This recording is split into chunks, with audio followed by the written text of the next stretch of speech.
That was Star Wars, the Force theme remix by Far Out. Welcome to the Rise Weekly Review for December 6th to December 13th, 2021. On Friday, an anti-violence activist and instructor with ties to the Southeast Side was killed in Calumet Park.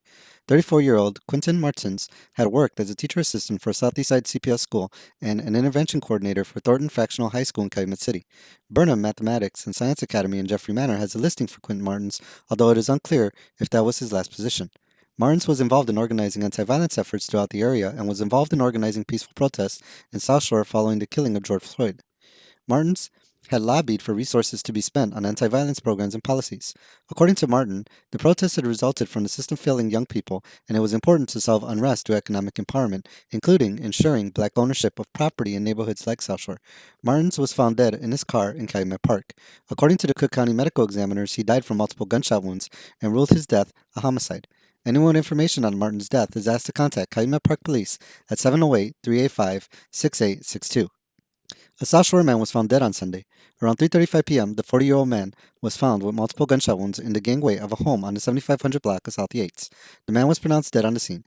Anyone with information on this or other Chicago crimes is asked to contact Chicago Police at 311 or leave an anonymous tip at cpdtip.com.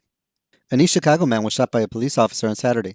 According to police, around 10:30 p.m., officers responded to a ShotSpotter alert at 4800 North Cott Avenue.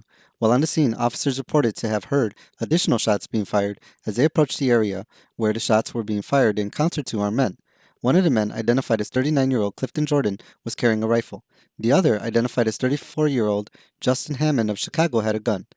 Officers claim Hammond pointed the gun at the officers, and one of the officers began firing, striking him. After Hammond was struck, both men ran and barricaded themselves in an apartment. Officers entered the building and located the men. Hammond had suffered a gunshot wound to the abdomen. He was taken to St. Catherine's Hospital for treatment. Jordan was taken into custody. News outlets have not independently verified the officer's account, and the officer who fired the shots has been placed on administrative leave pending an investigation. On Thursday, a 17-year-old was injured in a South Shore shooting. Around 10 a.m., the teen was walking on the 2600 block of East 75th Street when two people approached him and opened fire. The teen was struck in the thigh. The attackers fled in a silver-colored four-door sedan. The teen was taken to the University of Chicago Medical Center and last reported in good condition. On Thursday, students were evacuated from Carver Military Academy following a bomb threat. According to police, they were notified about a note left in a bathroom just before 7 a.m. The report threatened a bomb would go off at 9:30 a.m. Students were evacuated from the building as K-9 bomb and arson units were called to the school. Shortly after a search of the building, students were allowed to re-enter without incident. A driver attempting to escape police with two children in the car drove into a retention pond on Monday the 13th. The female driver attempted to escape Lake County Sheriff's Police, who tried to pull her over for traffic stops in St. John. The woman, attempting to flee police, crashed into a retention pond on I-80 and the Kennedy Avenue ramp. After the woman crashed the vehicle, an officer jumped into the pond and found the woman seated behind the wheel and two children crying inside. The woman was taken into custody and is being held in Lake County Jail pending charges. The children were taken to a local hospital. Their condition has not been reported. On Thursday, the City of Chicago held its second Health Impact Analysis meeting in regards to the Reserve Management Group permit for a shutter on the east side. The meeting was held on Zoom following days' worth of changes to the meeting scheduling. The meeting was originally set to run on the Zoom the previous week. However, the city canceled the meeting and then rescheduled it to an in-person meeting for Thursday, December 9th. According to the city, this was done based on feedback from groups. On Tuesday the 7th, the city rescheduled the in-person meeting to a Zoom call to be held on Thursday. The city again claimed this was based on group feedback. It is unclear what group or residents the city was referring to on this. However, the city set a limit capacity to the meeting to just over 100 participants.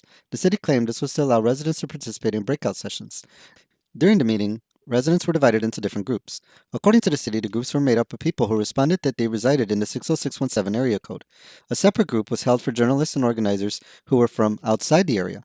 According to residents, several of the groups were made up of community residents and reserve management employees.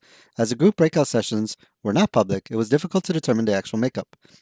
At the end of the sessions, the city presented a summary of the results. The summaries were toned down and seemed more neutral than what residents had become accustomed to at these meetings.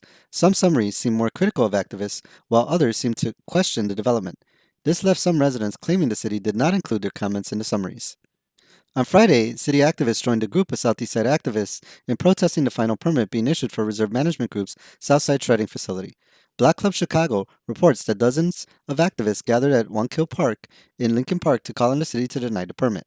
Activists threatened during the week to camp out in front of the home of Dr. Ellison Awadi, the head of the Chicago Department of Public Health, until she denied the permit.